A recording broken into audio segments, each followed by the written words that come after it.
that museum called Explosions, and this is where you're able to follow the firepower within the Royal Navy. One way of getting to Explosions is via the water bus from the historic dockyard. All the time though. It's just that nothing new.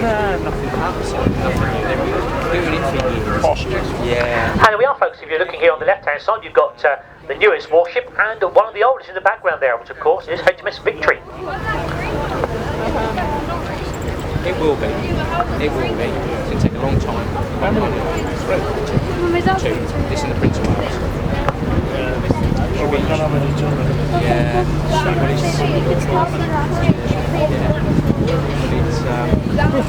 Now look along the line of the flight deck here. You notice that there are one or two sort of lower landing areas. The lowest one here at the stern of the ship is where they will actually position one of the three Vulcan phalanx guns.